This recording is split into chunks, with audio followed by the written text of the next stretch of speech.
short papers. Section 3. If the Lord Tarry. By Charles Henry Mackintosh. Better known as CHM. My beloved friend.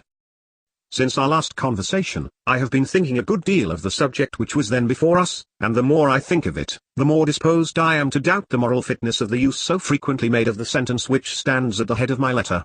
I have never been able to adopt the phrase, either in writing or speaking.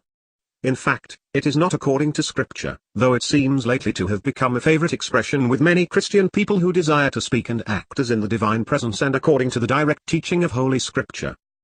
I trust I need not assure you, my friend, that in raising an objection to this special form of speech, I would not want to weaken in any heart the sense of the nearness of the Lord's coming, that most blessed hope which ought each day to become brighter and brighter in the vision of our souls. Far be the thought.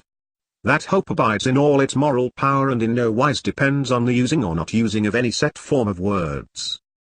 Suppose I say, if the Lord tarry, I mean to go to London next week. I make my going to London dependent upon the Lord's tarrying, whereas he may tarry and yet it may not be his will that I should go at all. Hence I ought to place all my movements, all my actions, all my plans, under the commanding influence of my Lord's will. Is not this in direct accordance with Scripture? What does the inspired Apostle James say on the point? Go to now, ye that say, today or tomorrow we will go into such a city and continue there a year, and buy and sell and get gain, whereas ye know not what shall be on the morrow. For what is your life? It is even a vapor that appears for a little time and then vanishes away. For that ye ought to say, if the Lord will, we shall live and do this or that, James 4.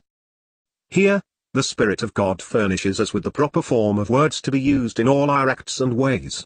Surely we cannot find anything better than what he graciously deigns to give. If the Lord will includes everything which is to regulate our movements, whether the Lord is pleased to tarry or not.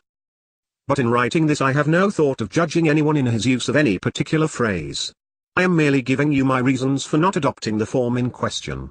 And I may just add, in conclusion, that whether we say, if the Lord tarry or if the Lord will, we should ever seek, most earnestly, to be in the present power of the words we use and thus avoid everything bordering in the remotest degree upon mere empty phraseology or religious cant.